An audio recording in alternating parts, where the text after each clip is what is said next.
Ito ang lahat na pwede nating malaman sa Pivotal State Warriors off-season. Sa loob ng 3 linggo ng malalalim at malawakang pag-uusap na sa huli ay humantong sa pagbabalik ni Steve Kerr bilang head coach ng Golden State Warriors, may ilang tao sa front office team na nagpahayag ng bahagyang pagkagulat sa kanyang matatag na paninindigan. Sa kabila ng katotohanang tila papasok na ang Warriors sa isang napakahalagang huling yugto ng kanilang kasalukuyang panahon ng kompetisyon, naniniwala pa rin si Kerr na ang organisasyon ay dapat mag-isip ng pangmatagalan at hindi dapat isakripisyo ang kinabukasan para lamang sa agarang tagumpay. Ang pangunahing mensahe ni Kerr ay malinaw: huwag isanla ang hinaharap para sa kasalukuyan. Huwag basta-basta ipamigay ang mahalagang first-round draft picks para lamang sa mga player na maaaring magbigay ng kaunting pagbuti sa team, ngunit hindi naman tunay na magdadala sa kanila sa antas ng pagiging kampyon. Ayon sa isang mataas na opisyal ng team, ito ang dapat sana nilang ginawa 4 na taon na ang nakalipas. Ngunit hindi na ngayon. Ipinahihiwatig nito na kung mas maaga nilang pinili ang mas konserbatibo at pangmatagalang direksyon, maaaring mas maganda ang kalagayan ng organisasyon ngayon. Isa sa pinakamalinaw na halimbawa ng pagbabagong ito sa pag-iisip ay ang usapin tungkol kay Giannis Antetokounmpo. Noong trade deadline noong Pebrero, naging agresibo ang Warriors sa pakikipag-usap sa Milwaukee Bucks. Handa silang magbigay ng malaking bilang ng kanilang mga draft picks upang makuha ang isa sa pinakamahuhusay na player sa NBA. Gayunpaman, nang magsimula ang off-season at muling magkaroon ng mga usapan sa pagitan ng dalawang teams, napansin ng maraming tao sa liga na mas naging maingat ang Warriors. Hindi na sila naging agresibong kalahok sa mga negosasyon. Ang pagbabagong ito ay nagsisilbing malinaw na indikasyon na nagbabago na ang kanilang estratehiya. Sa kanyang press conference kaugnay ng kanyang pagbabalik bilang coach, sinabi ni Kerr na kinailangan nilang magkaroon ng mas makatotohanang pananaw kung ano ang tunay na kahulugan ng tagumpay para sa organisasyon. Ayon sa kanya, kinailangan naming magkaroon ng isang mas makatotohanan at magkakasamang pananaw kung ano ang hitsura ng tagumpay para sa amin. Ano ba talaga ang sinusubukan naming makamit? Dahil sa unang pagkakataon mula noong season na sinalanta kami ng mga injury noong 2019-2020, hindi na kami nakaupo rito na nagsasabing kaya naming manalo ng kampyonato. Ang pahayag na ito ay nagpapakita ng isang mahalagang pagbabago sa pananaw ng Warriors. Sa loob ng halos isang dekada, sila ay itinuturing na isa sa pinakamalalakas na team sa NBA. Ngunit ngayon, tila tinatanggap na nila ang realidad na maaaring hindi na sila kabilang sa mga pangunahing paborito para sa kampyonato. Isa pang malaking usapin sa off-season ay ang posibilidad na maging available si LeBron James. Kung sakaling masira ang negosasyon sa pagitan ni James at ng Los Angeles Lakers at magpasya siyang maghanap ng bagong team para sa kanyang ika-24 season sa NBA, handang makipag-usap ang Warriors upang subukang makuha siya. Gayunpaman, ayon sa mga source ng koponan, ang pagiging bukas nila sa posibilidad ay hindi nangangahulugang inaasahan nila itong mangyari. Sa katunayan, lahat ng impormasyong kanilang nakalap ay nagpapahiwatig na mas malamang na manatili si James sa Lakers. Dahil dito, ang kasalukuyang mga plano ng Warriors para sa off-season ay nakabatay sa paniniwalang hindi magiging available si James. Kung sakaling magkaroon ng pagkakataon, simple lamang ang magiging offer ng Warriors. Maaari silang magbukas ng sapat na salary cap space upang magamit ang buong $15.1 million non-taxpayer mid-level exception.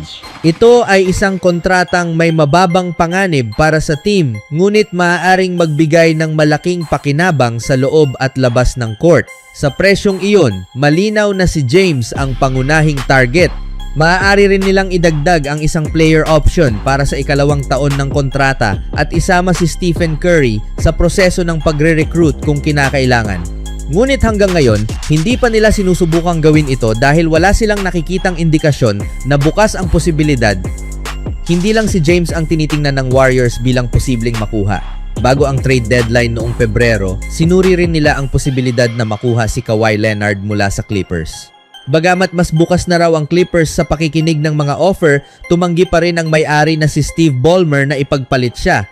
Mas mahirap at mas mahal kunin si Leonard kaysa kay James dahil kakailanganin ng Warriors na magsuko ng mga player, mga draft pick at posibleng magbigay pa ng malaking kontrata sa hinaharap.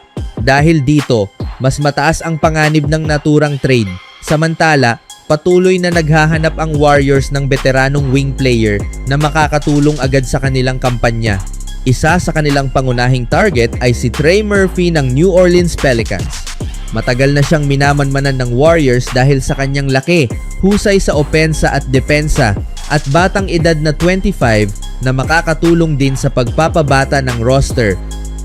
Mahigpit nilang pinag-aaralan kung paano gagamitin ang kanilang ika-11 pick sa NBA draft dahil maaaring kailanganin ito sa mga trade, kabilang ang posibleng pakikipag-usap sa New Orleans Pelicans na naghahanap ng dagdag na first round pick. Si Mike Dunleavy Jr. at ang front office ay masusing sinusuri ang mga prospect at nagiging maingat sa anumang desisyon tungkol sa pick. Kasama sa proseso sina Joe Lacob, Kirk Lacob at Coach Kerr, ngunit si Dunleavy ang pangunahing responsable sa pagbalanse ng kasalukuyang pangangailangan ng team at ng kanilang pangmatagalang plano. Isa sa mga prospect na lubos na nagpahanga sa Warriors ay si Yaxel Lendeborg. Matapos ang kanyang workout sa San Francisco, nakita siya ng team bilang isang plug-and-play player na maaaring agad makatulong sa frontcourt at ayon sa isang source, malinaw ang kanyang akma sa sistema ng Warriors. May interes sila sa kanya, ngunit isa sa mga pangunahing konsiderasyon ay ang kanyang edad na 24, na halos kapareho lamang ni Jonathan Kuminga. Dahil maraming mas batang prospect sa draft na may mataas na potensyal, maaaring makaapekto ito sa kanilang desisyon. Kasama rin sa mga prospect na minomonitor ng Warriors sina Braden Burris, LaBaron Philon Jr., Hannes Steinbach, Aday Mara, Mikel Brown Jr. at Kingston Flemings. Bagamat inaasahang mapipili ang ilan sa kanila sa top 10, patuloy pa ring sinusuri ng Warriors ang kanilang mga opsyon kung sakaling may bumaba sa kanilang draft position. Samantala, kailangang magpasya ni Draymond Green bago ang June 29 kung gagamitin niya ang kanyang $27.6 million player option. Bagamat open ang Warriors sa posibilidad ng bagong kontrata upang mabawasan ang salary cap burden at magkaroon ng mas maraming flexibility sa roster, inaasahan sa ngayon na gagamitin ni Green ang kanyang option at mananatili sa ilalim ng 1-year contract. Patuloy na nakikipag-ugnayan si Mike Dunleavy Jr. sa ahente niya na si Rich Paul, ngunit sa kasalukuyan ay inaasahang mananatili muna ang umiiral na kasunduan. Nais ng team na ibalik si Kristaps Porzingis sa mas maikling at mas murang kontrata at may magandang tsansang magkasundo sila. Kasabay nito, hinihintay pa ang mga desisyon ni Al Horford at DeAnthony Melton tungkol sa kanilang mga susunod na hakbang. Plano rin ng Warriors na pag-usapan ang extension ni Brandin Podziemski bago ang deadline sa Oktubre. Nananatili namang pangunahing layunin ng team na mapanatili sina Stephen Curry at Jimmy Butler, lalo na si Curry, tulad ng sinabi ni Mike Dunleavy Jr. Palagi naming sinasabi na gusto naming tapusin ni Steph ang kanyang karir rito at manatili hanggat gusto niya. Wala akong nakikitang sitwasyon kung saan hindi namin hahanapan ng paraan na matapos niya ang kanyang career bilang isang Warrior.